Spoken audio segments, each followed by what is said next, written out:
Kita masuk di pelajaran hari Minggu dengan judul Di Lida dan Yope. Jadi ceritanya berlanjut.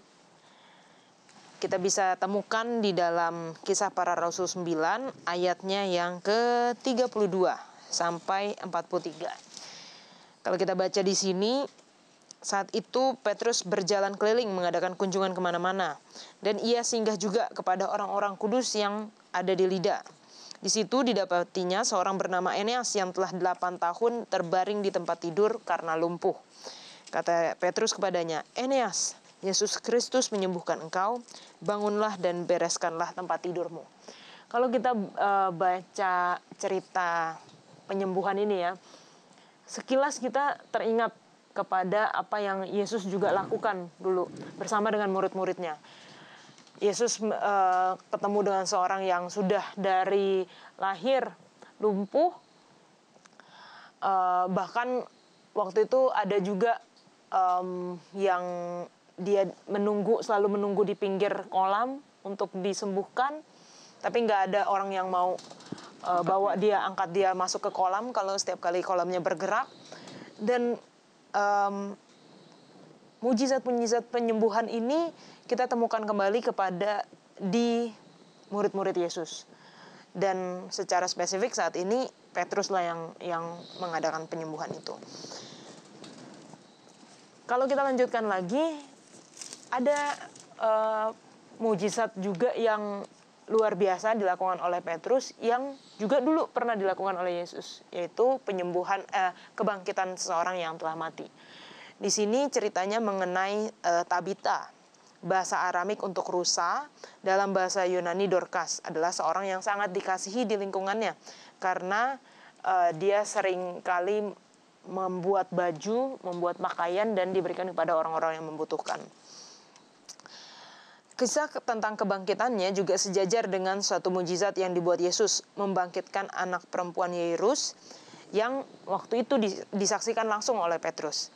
Mengikuti contoh Yesus, ia meminta semua orang meninggalkan ruangan. Kemudian ia bertelut dan berdoa. Setelah itu ia memanggil perempuan yang mati itu, "Tabita, bangkitlah." Dan Tabita pun bangkit. Para rasul membuat banyak mujizat, tetapi sebenarnya semuanya ini adalah kegiatan Allah melalui tangan para rasul. Jadi melalui dua cerita ini kita mengetahui bahwa mujizat-mujizat itu ada, nyata, dan bahkan sampai sekarang pun masih tetap berlaku. Kita melihat banyak sekali mujizat-mujizat yang kita temuin di zaman sekarang pun gitu. Jadi bukan hanya mujizat ini cuma berlaku di zaman dulu ya, zaman sekarang udah enggak lagi. Dan kesamaan dengan mujizat Yesus adalah mungkin untuk mengingatkan gereja, mengingatkan kita bahwa hal yang paling penting bukanlah siapa sarananya, melainkan berapa berserahkah ia kepada Allah. Jadi kalau kita mau untuk dipakai Allah dan kita mau berserah kepada Tuhan, kita pun bisa dipakai untuk menjadi sarana mujizat itu. Nah, ini pertanyaan pendeta. Banyak orang yang pro mujizat, istilahnya mereka menunggu harus ada mujizat dulu baru percaya. Dan kita seperti yang sering sudah pendeta jelaskan di Ibrani 11 ya, saya selalu ingat tuh kalau soal kayak gini pasti pendeta Ibrani 11 karena iman kita mengerti gitu. Nah, bagaimana kita bisa nggak tertuju hanya kepada mujizatnya aja, sehingga kita bisa benar-benar meyakini bahwa walaupun kita sekarang nggak menemukan banyak mujizat yang kayaknya wow gitu ya, tapi kita tetap tahu kepada siapa kita percaya. Oke, ini lihat zamannya ya. Memang waktu itu diperlukan mujizat. Waktu itu, kenapa? Memang budayanya waktu itu masih orang yakin dengan mujizat. Lalu memang belum ada mujizat-mujizat tandingan. Mujizat-mujizat tandingan. Jadi memang perlu waktu itu. Tapi kalau itu menjadi satu patokan zaman sekarang, agak sedikit sulit. karena sudah banyak mujizat-mujizat tandingan. Ilustrasi saja.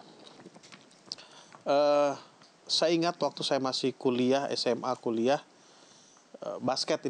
Dulu pemain basket terkenal Michael Jordan, lalu Chicago Bulls ya. Chicago Bulls yang sangat mendominasi waktu itu klub basket. Jadi saya juga terpengaruh dengan euforia kemenangan mereka. Kalau saya sampai 7 kali mereka juara dunia, juara NBA berturut-turut kan, 7 kali ya. Ada 7 cincin mereka punya ring. Jadi saya ikut euforia mereka dengan cara beli topi. Topi warna merah hitam, ada gambar banteng dan sebagainya. Bagi pencinta topi, mereka bisa tahu mana itu topi original dengan KW itu tahu. Sekarang sudah tidak berlaku lagi tanda itu, tapi dulu berlaku. Jadi topi biasa kalau depannya itu ada berapa jahitan. Pernah tahu kan? Nah, saya lupa berapa angkanya itu, ada berapa genap atau ganjil, saya lupa. Kalau itu berarti benar, itu original dari sana. Dengan berjalannya waktu, banyak orang Indonesia produsen-produsen membuat topi yang cirinya sama. Lalu produsen yang asli di Amerika buat ciri yang lain tuh apa? Contoh yang lain, topi softball. Saya juga ada topi softball. Dulu topi softball itu socks yang terkenal, nggak ada ininya di belakang. Nggak ada tertutup gitu, langsung gitu saja. Sekarang sudah berubah cirinya. Nah, poin saya adalah tanda itu terjadi untuk meyakinkan bahwa apa yang diproduksi itu memang berasal dari produsen yang benar.